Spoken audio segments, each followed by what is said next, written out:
Hello friends, welcome back to my YouTube channel होना centre में। Friends, पिछली कक्षाओं में हम लोगों ने दिल्ली सल्तनत को कंप्लीट किया था। इसका लिंक जो है डिस्क्रिप्शन बॉक्स में दिया गया है। प्राचीन भारत कंप्लीट किया जा चुका है, उसका भी लिंक जो है डिस्क्रिप्शन बॉक्स में दे दिया जाएगा। आज हम लोग विजयनगर साम्राज्य को कंप्लीट करने वाले हैं और इसमें क्राउन के जितने भी एक्स्ट्रा फैक्ट हैं उसको भी बताया जाएगा, ताकि आने वाली जो भी एग्जाम्स हो, चाहे वो बिहार पुलिस हो, बिहार दरोगा हो, बिहार एसएससी इंटर की परीक्षा हो, एमपी हो, एमपी का एग्जाम्स हो, यूपी का एग्जाम्स हो, कोई भी वनडे एग्जाम्स हो, एसएससी हो, रेलवे हो, कोई सा भी वनडे एग्जाम्स हो, एक भी प्रश्न इस वीडियो से ना छूटे, इसका पूरा ख्याल रखा गया है। यदि आप लोगों ने चैनल को अभी सब्सक्राइब नहीं किया है तो सबसे पहले जाके सब्सक्राइब कर लें, ताकि पल पल आने वाली अपडेट्स जो है आप तक पहुंच सके। तो चलिए शुरू करते हैं। विजयनगर साम्राज्य है ना, तो विजयनगर साम्राज्य का जो काल है ये 1336 से 1652 ईस्वी है ना। कभी कभी काल भी पूछ देता है, समय भी पूछ देता है, तो इसको भी ध्यान में रखना है कि 1336 से 1652 ईस्वी में इसका विजयनगर साम्राज्य का समय है। ठीक है, स्थापना 1336 ईस्वी में हुआ था।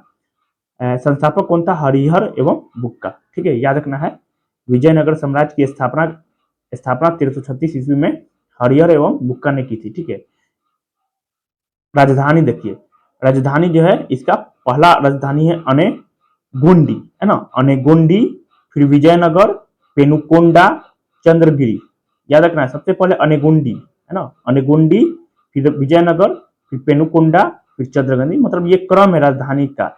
सबसे पहले आपका अनेगुंडी को बनाया गया था राजधानी, उसके बाद विजयनगर को, उसके बाद पेनुकोंडा को, चंद्रगिरी को। ठीक है, राष्ट्रीय सिक्का विजयनगर साम्राज्य का राष्ट्रीय सिक्का क्या है? वरा, स्वर्ण सिक्का था है ना। वरा जो है विजयनगर साम्राज्य का राष्ट्रीय सिक्का है। एक और चीज याद रखना है, जो विजयनगर है ये तुंगभद्रा नदी के तट पर स्थित है। तुंगभद्रा नदी के तट पर स्थित है विजयनगर। ठीक है, हरिहर एवं बुक्का को विजयनगर साम्राज्य की स्थापना की प्रेरणा किससे मिली है? तो माधव विधारण्य तथा सायन से मिली। ठीक है, याद हो जाएगा, यहां से कंप्लीट है। हरिहर एवं बुक्का को विजयनगर साम्राज्य की स्थापना की प्रेरणा किससे मिली है? माधव विधारण्य तथा सायन से। क्लियर। हम्पी जो है वर्तमान कर्नाटक में है, यह विजयनगर कला का अच्छा उदाहरण है। ठीक है, हम्पी वर्तमान कर्नाटक में है, यह विजयनगर कला का अच्छा उदाहरण है। विजयनगर पर शासन करने वाले राजवंश। क्वेश्चन पूछता है कि विजयनगर पर कितने वंशों ने शासन किया था, है ना। तो 4 वंशों ने शासन किया था। एक तो संगम वंश, सालू वंश, तुलु वंश, अराविडु वंश। ठीक है, संगम वंश हरिहर बुक्का, इस वंश में संगम वंश की स्थापना हरिहर बुक्का हो जाएगा 1336 से 1485। सालू वंश 1485 से 1505, नरसिंह सालू। ठीक है, तुलु वंश 1505 से 1565 ईस्वी, वीर नरसिंह है ना, तलिकुट्टा युद्ध से समाप्त हुआ था।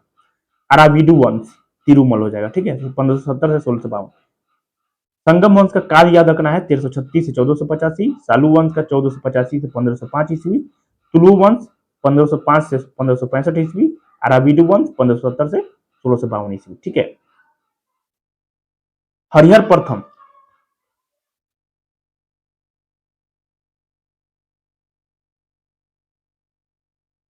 हरिहर प्रथम 1336 से 1356 ईस्वी, 20 साल के बाद उसका भाई बुक्का प्रथम शासक बना है ना। हरिहर प्रथम के बाद जो बना, कौन बना? बुक्का प्रथम। याद रखना है, हरिहर प्रथम के बाद कौन बना? बुक्का प्रथम। संगम वंश का ही है हरिहर प्रथम और बुक्का, है ना। वेदमार्ग प्रतिष्ठापक उसकी उपाधि थी। किसका? तो बुक्का प्रथम का। बुक्का प्रथम का उपाधि क्या था? वेदमार्ग प्रतिष्ठापक। याद रखना है। ठीक है, एक और चीज याद रखना है, हरिहर प्रथम की ही राजधानी थी अनेकुंडी। क्या था? अनेगुंडी जो राजधानी थी किसका था? तो हरिहर प्रथम का ही राजधानी था अनेगुंडी। याद रखना है।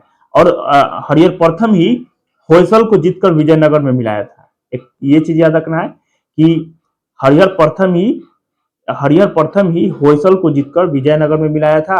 और दूसरी बात ये याद रखना है कि हरिहर प्रथम की ही राजधानी थी आपका अनेगुंडी। ठीक है, ये क्राउन में दिया हुआ है। ठीक है, बुक्का प्रथम को वेदमार्ग प्रतिष्ठापक की उपाधि, मतलब वेदमार्ग प्रतिष्ठापक किसको कहा जाता है? बुक्का प्रथम को। ठीक है, बुक्का एक ने चीन में एक दूत मंडल भेजा। इसने 1356 से 1377 ईस्वी तक शासन किया। याद रखना है, चीन में एक दूत मंडल किसने भेजा था? बुक्का प्रथम ने भेजा था। ठीक है, बुक्का प्रथम के बाद हरिहर द्वितीय, है ना, बुक्का प्रथम के बाद हरिहर द्वितीय विजयनगर की गद्दी पर बैठा। इसने राजाधिराज तथा राज परमेश्वर की उपाधि धारण की। यहां से ये भी इंपॉर्टेंट हो गया, क्वेश्चन बन सकता है यहाँ से, राजाधिराज तथा राज परमेश्वर की उपाधि किसने धारण की थी? तो हरिहर द्वितीय ने। ठीक है, इसकी महान उपलब्धि मुस्लिमों राज्यों से गोवा, चोल तथा दाभोल बंदरगाह जीतना था। सायनाचार्य जो है हरिहर द्वितीय का प्रधानमंत्री था।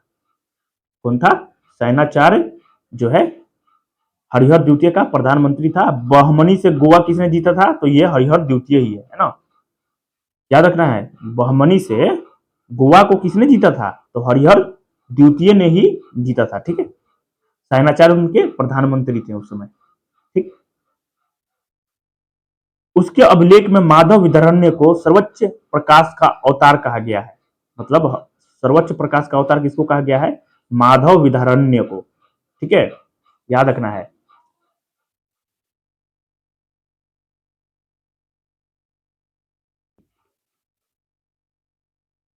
नेक्स्ट देखिए,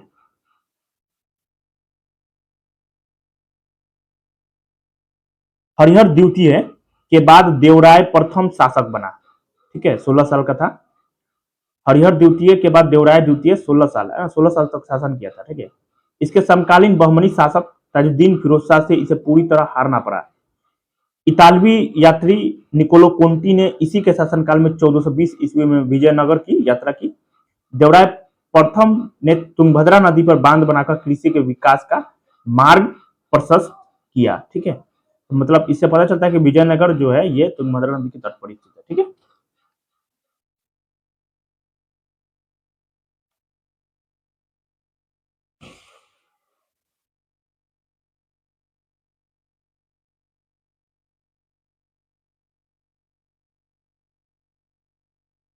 निकोलो कोंटी ने विजयनगर राज्य में सती प्रथा तथा बहुविवाह का उल्लेख किया है। ठीक है, निकोलो कुंटी ने विजयनगर राज्य में सती प्रथा तथा बहुविवाह का उल्लेख किया है, निकोलो कुंटी ने। ठीक है, देवराय द्वितीय को इंद्र का अवतार माना जाता है। देवराय प्रथम के बारे में कुछ क्राउन में जो एक्स्ट्रा फैक्ट है उसको देख लिया जाता है। ठीक है, क्या दिया है कि देवराय प्रथम जो है, देवराय प्रथम के शासनकाल में, देवराय प्रथम के शासनकाल में हरविलास तथा प्रसिद्ध तेलुगु, ठीक है, यहां दिया हुआ है देखिए, उसने हरविलास तथा प्रसिद्ध तेलुगु कवि श्रीनाथ को संरक्षण दिया था। कौन? देवराय प्रथम। ठीक है, हरविलास तथा प्रसिद्ध तेलुगु कवि श्रीनाथ, हरविलास और श्रीनाथ को इसने अपना संरक्षण दिया था। ठीक है, निकोलो कोंडी आया था इसके शासनकाल में, देवराय प्रथम के शासनकाल में। इसी के शासनकाल में बहमनी शासक फिरोज बहमनी ने विजयनगर पर आक्रमण किया था। यह क्वेश्चन इंपोर्टेंट हो गया। ठीक है, यहां देखिए दिया हुआ है कि इसी के शासनकाल में, मतलब देवराय प्रथम के शासनकाल में बहमनी शासक फिरोज बहमनी ने विजयनगर पर आक्रमण किया था देवराय प्रथम के शासनकाल में, है ना। कुछ मतलब एक्स्ट्रा फैक्ट भी मतलब क्राउन में दिया गया है। ठीक है, जो कि आपके पॉकेट जीके में नहीं दिया गया है, इसलिए दोनों बुक को कंप्लीट किया जा रहा है साथ में मिलाकर। ठीक है, आगे देखिए, अब देवराय द्वितीय को इंद्र का अवतार माना जाता है। इंद्र का अवतार किसको माना जाता है? देवराय द्वितीय को। इसकी उपाधि गज बेटकर था। ठीक है, गज बेटकर था। इसने तुर्की धनुर्धरों को तथा मुसलमानों को बड़ी संख्या में अपनी सेना में भर्ती किया तथा राज्य में इनके लिए मस्जिदें बनवाई। देवराय द्वितीय ने, है ना। देवराय द्वितीय अपने सिंहासन के एक और कुरान और एक और गीता वेद रखता था। ठीक है, देवराय द्वितीय के काल में ईरान के शासक मिर्जा शाहरस का दूत अब्दुल रज्जाक ने विजयनगर की यात्रा की। अब्दुल रज्जाक जो है ये देवराय द्वितीय के शासनकाल में आया था। निकोलो कुंटी देवराय प्रथम के शासनकाल में आया था। ठीक है, देवराय द्वितीय का दरबारी कवि दिनदिमा था। याद रखना है, दिनदिमा जो है इनका दरबारी कवि था। अब देवराय प्रथम का बताना है कि देवराय प्रथम का कवि कौन था, उनके दरबार का कवि कौन था? एक तो हरविलास था, दूसरा क्या था? श्रीनाथ। ठीक है, इसमें नहीं दिया है, हम बता दिए हैं। ठीक, तेलुगु के प्रसिद्ध कवि श्रीनाथ ने दिनदिमा को शास्त्रार्थ में पराजित किया तथा देवराय से कवि सार्वभौम की उपाधि प्राप्त की। कौन? तो श्रीनाथ ने, वही श्रीनाथ जो देवराय प्रथम के शासनकाल में संरक्षण दिया गया था। देवराय प्रथम ने संरक्षण दिया था। ये कवि था श्रीनाथ, और श्रीनाथ ने ही दिनदिमा को शास्त्रार्थ में पराजित किया तथा देवराय से कवि सार्वभौम की उपाधि प्राप्त की।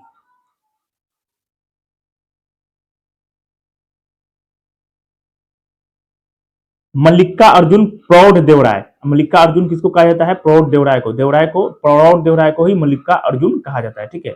संगम वंश का अंतिम शासक विरूपाक्ष द्वितीय था। इसके समय में बहमनियों ने गोवा, दामू तथा चौल बंदरगाहों समेत पश्चिमी तट पर अधिकार कर लिया।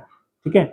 1485 ईस्वी में सालू नरसिंह ने एक नए राजवंश सालू वंश की स्थापना की। ठीक है। नरसिंह सालू के दो पुत्र थे, एक तो तिम्मा और इम्मादी नरसिंह। नरसिंह सालू की मृत्यु के बाद उसके पुत्रों के संरक्षण के रूप में नरसा नायक ने सत्ता का उपभोग किया। नरसा नायक के पुत्र वीर नरसिंह ने इम्माडी नरसिंह की हत्या करके तुलु राजवंश की नींव डाली। ठीक है। तुलु वंश, कौन सा वंश? तो तुलु वंश। वीर नरसिंह ने 1505 से 1509 ईस्वी तक शासन किया। उसने विवाह कर को समाप्त कर दिया था। ठीक है। विवाह कर को वीर नरसिंह ने समाप्त किया था। वीर नरसिंह के बाद उसका छोटा भाई कृष्णदेव राय शासक बना। इसने आंध्र भोज, यवन राज्य स्थापनाचार्य जैसी उपाधियां धारण की। किसने? तो कृष्णदेव राय ने। ठीक है। यह तुलु वंश का महान शासक था कृष्णदेव राय, है ना। कृष्णदेव राय बाबर का समकालीन था। इसके समय में एडवर्डी बारबोसा तथा डोमिंगो पायस ने विजयनगर की यात्रा की। दोनों पुर्तगाली थे, याद रखना है। एडवर्डी बारबोसा, डोमिंगो पायस, ये कृष्णदेवराय के शासनकाल में आए थे। ठीक है। व्यासराज कृष्णदेवराय का राजगुरु था। कौन? तो व्यासराज, है ना। कृष्णदेवराय ने तेलुगु ग्रंथ अमुक्तमाल्यद, राजनीतिक ग्रंथ तथा संस्कृत ग्रंथ जाम्बवती कल्याणम व उषा परिणय की रचना की। किसने? तो कृष्णदेवराय ने।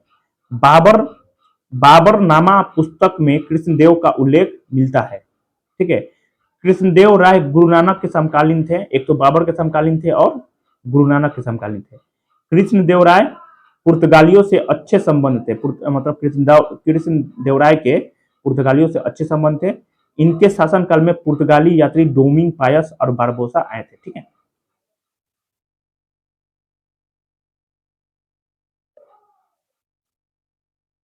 तालिकोटा के युद्ध 1526 ईस्वी के कारण विजयनगर साम्राज्य के वैभव का अंत हो गया। इस युद्ध में विजयनगर साम्राज्य की सेना का नेतृत्व राम राय कर रहा था। कृष्णदेव राय के दरबार में रहने वाले 8 तेलुगु कवियों को अष्टदिग्गज कहा जाता था। इनमें पेद्दन का स्थान सर्वप्रमुख था। ठीक है। कृष्णदेव राय ने हजारा मंदिर, नागलपुर शहर बनाया। ठीक है। एक तो हजारा मंदिर, नागलपुर शहर बनाया। दूसरा विठल स्वामी मंदिर तथा चिदम्बरम मंदिर का निर्माण करवाया। सदाप्ती तथा पार्वती मंदिर बनवाया। अपनी पत्नी की स्मृति में हॉस्पेट नामक नगर बसाया। ठीक है। कांचीपुरम का बरदाज मंदिर, एकम्बरनाथ मंदिर का निर्माण भी इसी ने कराया था, कृष्णदेव राय ने। ठीक है। कृष्णदेव राय ने अपनी मृत्यु के पूर्व ही अपने चचेरे भाई अच्युत राय को अपना उत्तराधिकारी नियुक्त किया। ठीक है। अच्युत राय के काल में पुर्तगाली घोड़ा व्यापारी नूनीज ने विजयनगर की यात्रा की। याद रखना है, अच्युत राय के ही शासनकाल में नूनीज जो है विजयनगर की यात्रा की थी। ठीक है। अच्युत राय के बाद अल्प आयु पुत्र वेंकट प्रथम के बाद इसका भतीजा सदाशिव राय शासक बना। ठीक है। कौन बना? तो इसके समय में शासन की समस्त शक्ति राम राय के हाथों में थी। इसी के शासनकाल में प्रसिद्ध तालिकोटा का युद्ध हुआ, जिसमें विजयनगर नष्ट हो गया। ए फॉरगॉटन एम्पायर का लेखक सेवेल इस तालिकोटा युद्ध का प्रत्यक्षदर्शी था। तालिकोटा युद्ध के तत्काल बाद सीजर फ्रेडरिक ने विजयनगर की यात्रा की। ठीक है। सदाशिवराय के बाद तिरुमल, ठीक है, ने अराविडु वंश की स्थापना की। उसे पतनशील कर्नाटक राज्य का उद्धारक कहा गया है। किसको? तो अराविडु को, सॉरी, सदाशिवराय को। सदाशिवराय के बाद तिरुमल को ही कहा जाता है पतनशील कर्नाटक राज्य का उद्धारक। वेंकट द्वितीय, जिसको रंगा द्वितीय के नाम से जाना जाता है ना, अराविडु वंश का महानतम शासक था। इसने चंद्रगिरी को अपनी राजधानी बनाया। चंद्रगिरी किला आंध्र प्रदेश में है। वेंकट द्वितीय का स्पेन का राजा फिलिप तृतीय से पत्र व्यवहार था। वेंकट द्वितीय ने डचों को पुलिकट में कारखाना खोलने तथा व्यापार करने की अनुमति प्रदान की। ठीक है, कौन प्रदान किया था? तो वेंकट द्वितीय ने प्रदान किया था। ठीक है,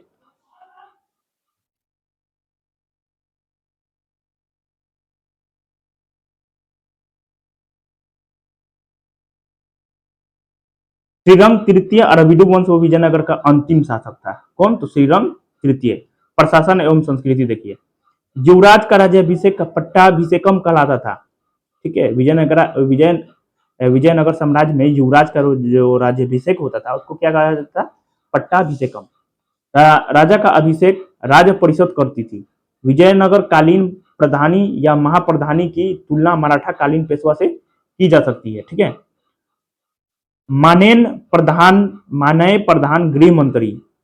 रायसम राजा के मौखिक आदेशों का लेखक जो है रायसम कहलाता था। ठीक है, कर्णिकम लेखाधिकारी को कर्णिकम कहा जाता है और मुख्य सचिव को सर्वनायक कहा जाता है। ठीक है, मुख्य सचिव को सर्वनायक कहा जाता है। इंपोर्टेंट में देखिए, महानायकाचार्य ग्राम प्रशासन से संबंधित अधिकारी को महानायकाचार्य कहा जाता है। ठीक है, नेक्स्ट देखिए,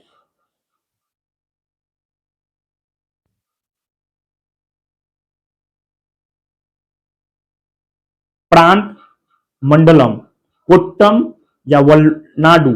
नाडु, उसके बाद मेलाग्राम, उसके बाद उड़िया ग्राम, है ना। ये मतलब इसी था, सीक्वेंस था। प्रांत, मंडलम, कोट्टम जिला को कहा जाता था। ठीक है, या वलनाडु बोलिए। नाडु परगना को कहा जाता था या तहसील को कहा जाता था। मेलाग्राम 50 गांव को मेलाग्राम कहा जाता था। उसके बाद उड़िया ग्राम आता था। ठीक है, ब्रह्मोदय ग्रामों की सभा चतुर्वेदी मंगलम कहलाता था। ठीक है, सामान्य गैर ब्रह्मोदय की सभा उर कहलाती थी। ठीक है, सभा को भूमि संबंधी अधिकार प्राप्त थे। छोटे स्तर के दीवानी एवं फौजदारी मुकदमे सुनती थी। ठीक है, विजयनगर साम्राज्य के तमिल प्रांतों की सबसे बड़ी प्रशासनिक इकाई कोट्टम थी। क्या थी? कोट्टम। ठीक है, नयनकार प्रांतों की सर्वाधिक संख्या तमिलनाडु में थी। कहां थी? तमिलनाडु में। ठीक है, नयनकार व्यवस्था के अंतर्गत नायकों का स्थानांतरण नहीं हो सकता था। कालांतर में यह पद अनुवांशिक हो गया था।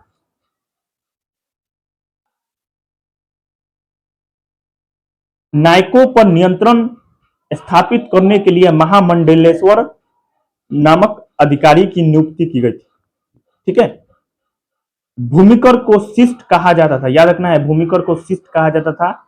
लगान वसूली विभाग का 8वां था। ठीक है, सामान्य लगान की दर 1/3 से 1/6 तक थी।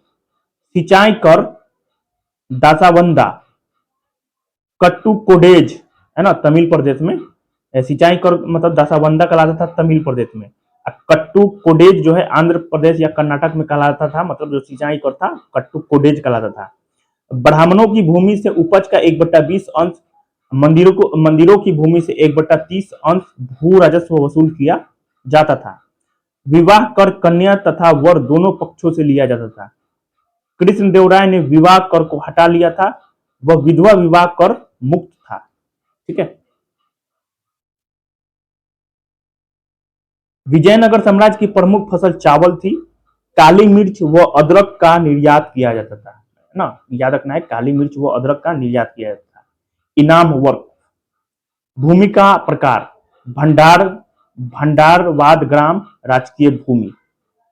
ब्रह्मदय देवदय या मठापुर कर मुक्त भूमि। मददे मास कहा जाता था। ठीक है, कुट्टगी। कुट्टगी क्या होगा? पट्टे पर दी गई भूमि को कुट्टगी।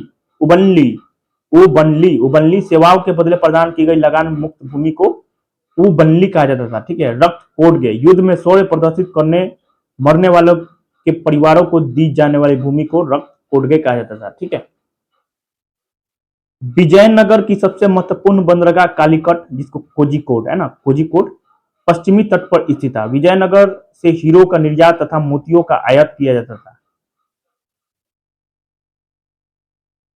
ठीक है। विजयनगर युग में मंदिरों को अर्ध राजनीतिक अधिकार प्राप्त थे। यह आर्थिक गतिविधियों के केंद्र थे। मंदिर बैंकों के रूप में कार्य करते थे। उन्हें भूमि के क्रय विक्रय का अधिकार था। ऋणदाता के रूप में कार्य करते थे। सिंचाई के लिए नहरों एवं कुओं का निर्माण तथा जंगलों को साफ कराकर कृषि योग्य भूमि का निर्माण करते थे। ठीक है। विजयनगर का सर्वाधिक प्रसिद्ध सिक्का वराह था। इसका वजन 52 ग्रेन था। इसे हून, प्रदोष या पगौड़ा के नामों से भी जाना जाता है। ठीक है। प्रताप 26 ग्रेन का सिक्का था। फनम 5.5 ग्रेन का सोने के छोटे सिक्के थे। चांदी का छोटा सिक्का तार कहलाता था। क्या कहलाता था? तार कहलाता था।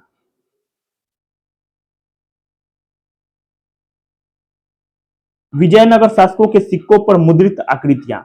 हरिहर के समय हनुमान एवं गरुड़ था, है ना। हरिहर के समय हरिहर जो शासक था उसके सिक्कों पर कौन सा चित्र अंकित किया गया था? हनुमान एवं गरुड़। तुलु वंश के शासक में बैल, गरुड़, उमा महेश्वर, वेंकटेश तथा बालकृष्ण।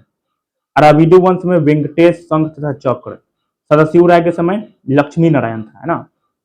तिरुमल के समय वराह, वराह सुअर को कहा जाता है ना। विजयनगर साम्राज्य में अन्य मुद्राएं भी प्रचलित थी। क्रूचेडो, क्रूजेडो पुर्तगाली था। दिनार फारसी था। फ्लोरिन और डुकेट इटली का था। ठीक है। विजयनगर में दास प्रथा प्रचलित थी।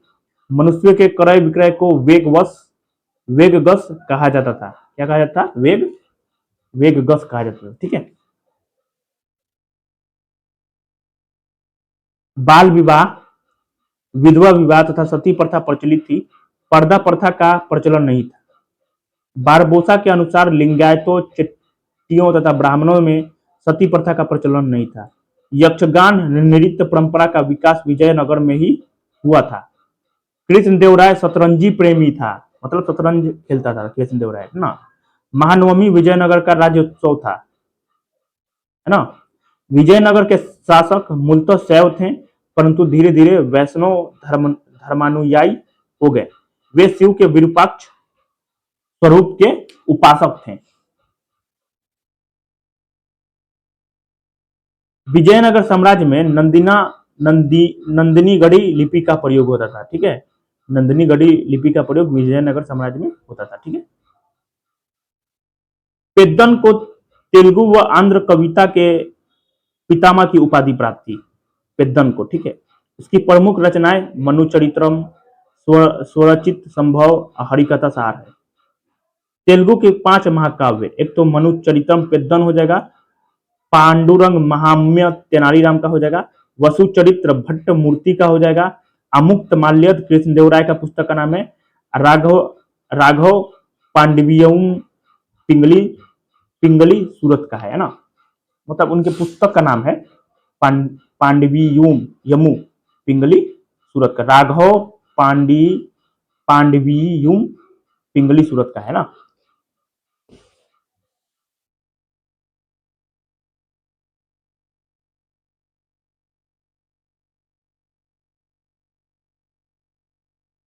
अष्ट दिग्गज, नंदी तिम्मा परिजात हरण, है ना। नंदी तिम्मा परिजात हरण, मल्लन राजशेखर चरित्र, है ना। मल्लन का किताब का नाम है राजशेखर चरित्र।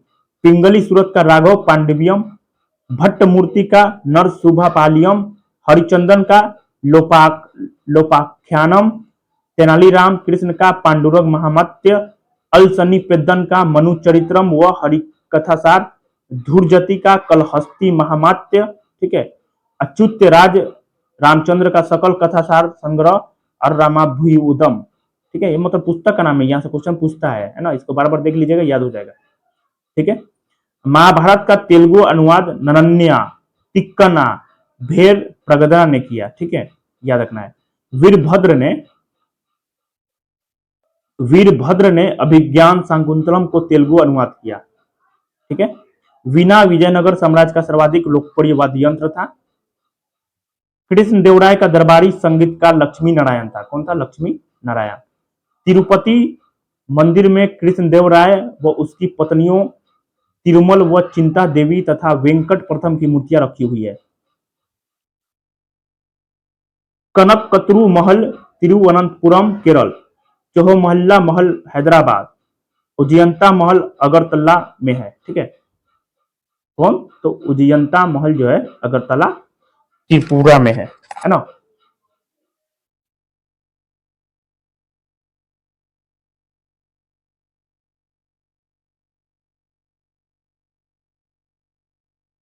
अब आया बहमनी राज्य, कौन? तो बहमनी राज्य। ठीक है, बहमनी साम्राज्य की स्थापना 3 अगस्त 1347 ईस्वी को हसन गंगू ने की थी। किसने की थी? हसन गंगू ने की थी। वह अबुल मुजफ्फर अलाउद्दीन हसन बहमन शाह की उपाधि धारण कर गद्दी पर बैठा। ठीक है, बहमनी साम्राज्य का विस्तार उत्तर में बरार से लेकर दक्षिण में कृष्ण नदी तक था। ठीक है, इसकी प्रारंभिक राजधानी गुलबर्गा, अभी प्राचीन नाम क्या था? अहसनाबाद, है ना। इसकी प्रारंभिक राजधानी गुलबर्गा थी। ठीक है, बहमन शाह भारत का पहला मुस्लिम शासक था जिसने दक्कन के हिंदुओं से जजिया न लेने का आदेश दिया। ठीक है, मोहम्मद शाह ने तेलंगाना के शासक कायप नायक को पराजित करके उसके तख्ते फिरोजा प्राप्त किया। यह बहमनियों का राज सिंहासन बना। बहमनी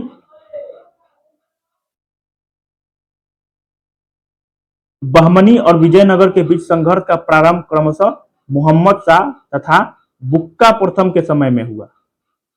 पहले से ही युद्ध में मोहम्मद शाह ने बुक्का प्रथम के विरुद्ध बारूद का प्रयोग किया था। ठीक है, याद रखना है कि मोहम्मद शाह ने बुक्का प्रथम के विरुद्ध बारूद का प्रयोग किया था।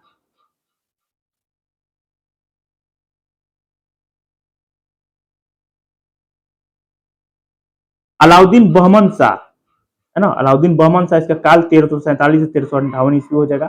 उसके बाद मोहम्मद शाह 1358 से 1375 हो जाएगा।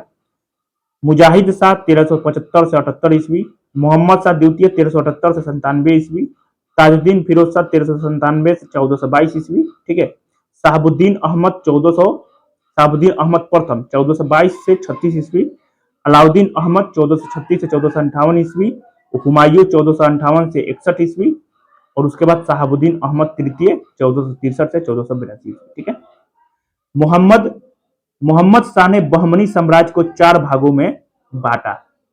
ठीक है, एक तो दौलताबाद में तरफदार की उपाधि।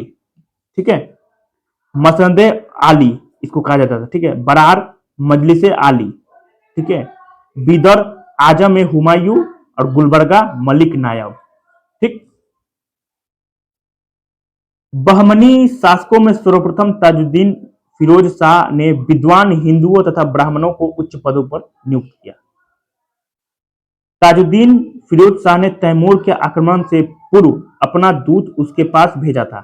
कौन? तो ताजुद्दीन फिरोज शाह ने तैमूर के आक्रमण से पूर्व अपना दूत जो है उसके पास भेजा था।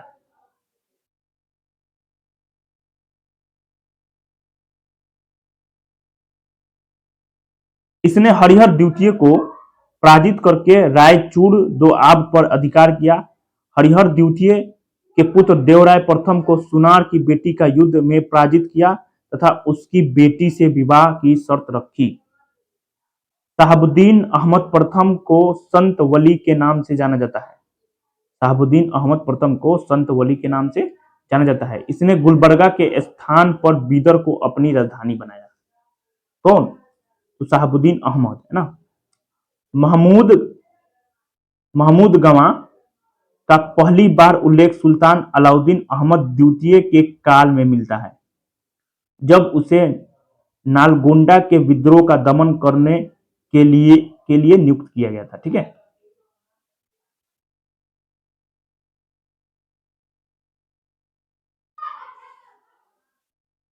बहमनी शासक हुमायूं को जालिम तथा दक्कनों का नीरा कहा जाता है ना।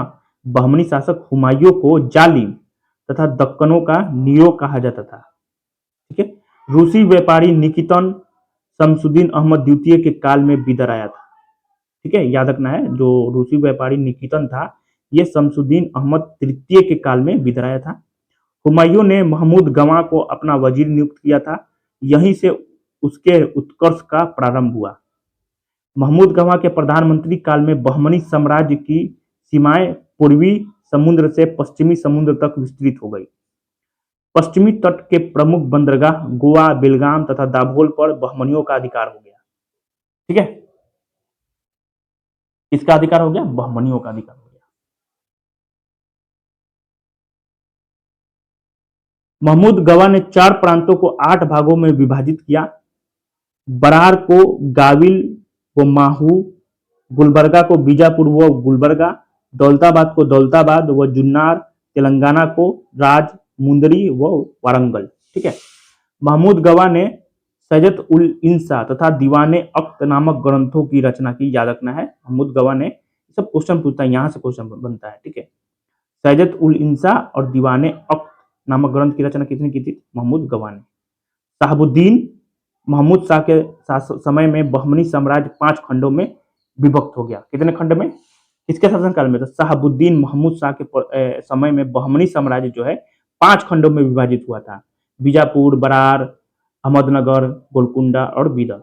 ये किसके शासनकाल में? तो शहाबुद्दीन महमूद शाह के समय में। इंपॉर्टेंट हो गया, यहां से क्वेश्चन बनता है। ठीक है, ये याद रखना है सब।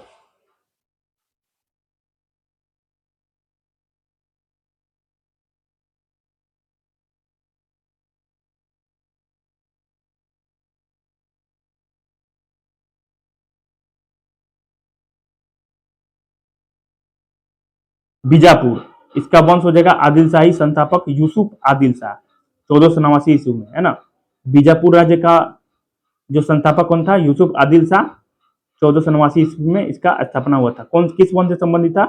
तो आदिल शाही वंश से। ठीक है, बरार, इसका संस्थापक फतेह उल्लाह इमाद, 1490 ईस्वी में इसका स्थापना हुआ था। ठीक है, इमाद शाही वंश से संबंधित है। अहमदनगर निजाम शाही वंश से संबंधित है, मलिक अहमद ने की थी 1490 ईस्वी में। ठीक है, गोलकुंडा कुतुब शाही संस्थापक कुली कुतुब शाह, 1512 ईस्वी। बीदर हो जाएगा बरीद शाही अमीर अली बरीद, 1526 ईस्वी। ठीक है, स्वतंत्रता की घोषणा सबसे पहले 1484 ईस्वी में बरार ने की थी, लेकिन बीजापुर स्वतंत्र होने वाला पहला राज्य बना। ठीक है, याद रखना है कि घोषणा बरार ने की थी, लेकिन बीजापुर जो है स्वतंत्र होने वाला पहला राज्य बना था, बीजापुर। शहाबुद्दीन अहमद प्रथम का पुत्र कलीमुल्लाह शाह बहमनी वंश का अंतिम शासक बना। इसने मनसबदारी प्रथा का प्रारंभ किया। ठीक है, बहमनी साम्राज्य का सर्वाधिक विस्तार मोहम्मद शाह तृतीय के शासनकाल में हुआ। औरंगाबाद शहर की स्थापना 1610 ईस्वी में मलिक अंबर ने की थी। मलिक अंबर ने औरंगाबाद शहर की स्थापना 1610 ईस्वी में मलिक अंबर ने की थी।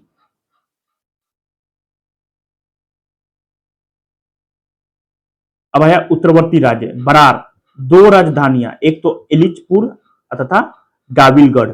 1484 ईस्वी में स्वतंत्रता की घोषणा सबसे पहले बरार ने की थी, है ना। संस्थापक फतेह उल्लाह खां इमादुल मुल्क, यह धर्म परिवर्तित मुसलमान था। ठीक है, 1574 ईस्वी में अहमदनगर के मुर्तजा निजाम शाह ने इसने अपने साम्राज्य में मिलाया। ठीक है, बीजापुर यूसुफ आदिल शाह, इस्लाम शाह, इब्राहिम शाह, मतलब बीजापुर पे शासक किया था, है ना। यूसुफ आदिल शाह, इस्लाम शाह और इब्राहिम शाह। अली आदिल शाह, इब्राहिम द्वितीय, मोहम्मद और अली आदिल शाह द्वितीय, सिकंदर शाह। बीजापुर का गोल गुंबद का निर्माण अली आदिल शाह ने करवाया। ठीक है, गोल गुंबद में मोहम्मद आदिल शाह का मकबरा है। इब्राहिम द्वितीय आदि आदिशाही वंश का महानतम शासक था। उसे जगत गुरु तथा अबला बाबा कहा जाता था। किसको? इब्राहिम द्वितीय को। ठीक है, याद रखना है, जगत गुरु और अबला बाबा किसको कहा जाता था? इब्राहिम द्वितीय को कहा जाता था। ठीक है, इसके शासनकाल में फरिश्ता ने ऐतिहासिक ग्रंथ तारीख फरिश्ता की रचना की। ठीक है, इब्राहिम द्वितीय के शासनकाल में। सिकंदर शाह के काल में शिवाजी का उत्कर्ष हुआ तथा औरंगजेब ने 1686 ईस्वी में बीजापुर को मुगल साम्राज्य में मिला लिया। अहमदनगर, अहमदनगर के निजाम शाही राजवंश का संस्थापक मलिक अहमद था। इसकी उपाधि निजामुल मुल्क थी। ठीक है, अहमदनगर के शासक हुसैन निजाम शाह के समय में त्रिगुट, बीजापुर, आली आदिल शाह, गोलकुंडा, इब्राहिम कुतुब शाह तथा विजयनगर ने 1562 ईस्वी में अहमदनगर पर आक्रमण कर उसे बुरी तरह लूटा था। ठीक है,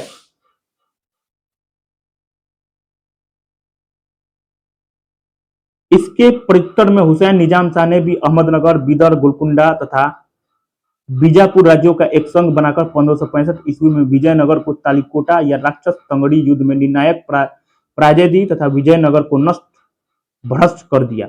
अहमदनगर पर मुगलों का प्रथम आक्रमण मुर्तजा निजाम शाह के काल में हुआ। ठीक है। मलिक अंबर अहमदनगर का एक योग्य वजीर था। उसने दक्षिण में टोडरमल की भू राजस्व व्यवस्था को लागू किया। शाहजहां ने 1633 ईस्वी में अहमदनगर को मुगल साम्राज्य में मिला लिया। गोलकुंडा कुतुबशाही, यह राज्य वारंगल के पुराने हिंदू राज्यों के खंडहरों पर स्थापित हुआ था। ठीक है। इस वंश का संस्थापक एक तुर्की दास कुली कुतुब शाह था। कौन था?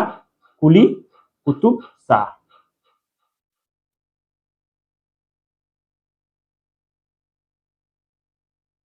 मसूलीपट्टनम गोलकुंडा का विश्व प्रसिद्ध बंदरगाह था। इब्राहिम कुतुब शाह विजयनगर के विरुद्ध मुस्लिम राज्यों के संघ में शामिल था। इब्राहिम का पुत्र मोहम्मद कुली जो है शासक बना। इसने हैदराबाद नगर की स्थापना की। ठीक है। मोहम्मद कुली शासक बना है ना, यही हैदराबाद नगर की स्थापना की और हैदराबाद का चार मीनार का निर्माण भी करवाया। ठीक है। मोहम्मद कुली को दक्कनी उर्दू या हिंदवी का जन्मदाता माना जाता है। कुतुबशाही वंश का अंतिम शासक अबुल हसन था। 1687 ईस्वी में औरंगजेब ने मुगल साम्राज्य में मिला लिया। मीर जुमला गोलकुंडा का अमीर था जो बाद में मुगलों से मिल गया। ठीक है। कौन मिल गया? तो मीर जुमला।